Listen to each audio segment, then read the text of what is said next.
ಇದು ಶೂನ್ಯ ವೇಳೆಯಲ್ಲಿ ಪ್ರಸ್ತಾಪ ಮಾಡಿರ್ತಕ್ಕಂಥದ್ದು. ಎಲ್ಲರೂ ನಿಂತ್ಕೋಬೇಕಾದಂತ ಅಗತ್ಯ ಇಲ್ಲ. ಒಂದ್ ಸೆಕೆಂಡ್ ಮಾತಾಡಿ ಬಿಡಿಯಪ್ಪ. ಇಲ್ಲಿ ಎಲ್ಲರೂ ಬಂದು ಪ್ರಸ್ತಾಪ ಮಾಡಿರೋರು, ಅವರು ಉತ್ತರ ಕೊಡಬೇಕಾಗಿರೋರು ಫುಡ್ ಮಿನಿಸ್ಟರ್. ಇವತ್ತೇ ಮೀಟಿಂಗ್ ಮಾಡಿದ್ದಾರೆ.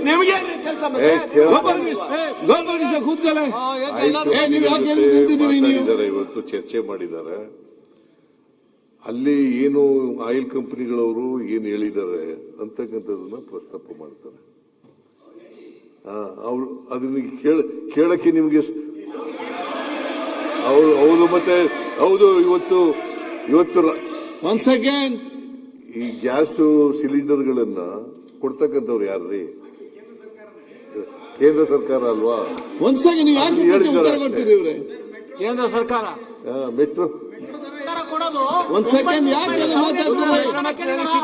ಸುಮ್ನೆ ಎಲ್ಲಕ್ಕೂ ಎಲ್ಲರೂ ಎದ್ದು ಸಿಟ್ಕೊಳ್ಳೋದು ಯಾಕೆ ಕೂತ್ಕೊಂಡು ಮಾತಾಡ್ತಿರಲ್ಲ? ಉತ್ತರ ಹೇಳಕ್ಕೆ ಅವಕಾಶ ಕೊಡಿ. ರಂಗನಾಥ್ ಸಿರೋ ನೋಡಿ, ಸಿಲಿಂಡರ್ ಬೆಲೆ ರಾಮನಾಥ್ ಕೂತ್ಕೊಂಡು ಮಾತಾಡಿದ್ದೇನು ಕೇಂದ್ರ ಸರ್ಕಾರದಿಂದ ಕನ್ಸರ್ನ್ ಮಿನಿಸ್ಟರ್ ಎಂತ ಸಿಂಗ್ ಅವರು, ಹರ್ದೀಪ್ ಸಿಂಗ್ ಪುರಿ ಅವರು ಹೇಳಿರ್ತಕ್ಕಂಥದನ್ನ ಪ್ರಸ್ತಾಪ ಮಾಡಿದ್ರು. ಅದನ್ನ ಕೇಳಕ್ಕೆ ನಿಮ್ಗೆ ವ್ಯೈಧಾನ ಇಲ್ಲ. ಒಬ್ಬರು ಮಾತಾಡಿಯಪ್ಪ. ಯಾಕೆ ಇವೆಲ್ಲ ಪತ್ರಿಕೆಲೆಲ್ಲ ಬಂದಿದೆ,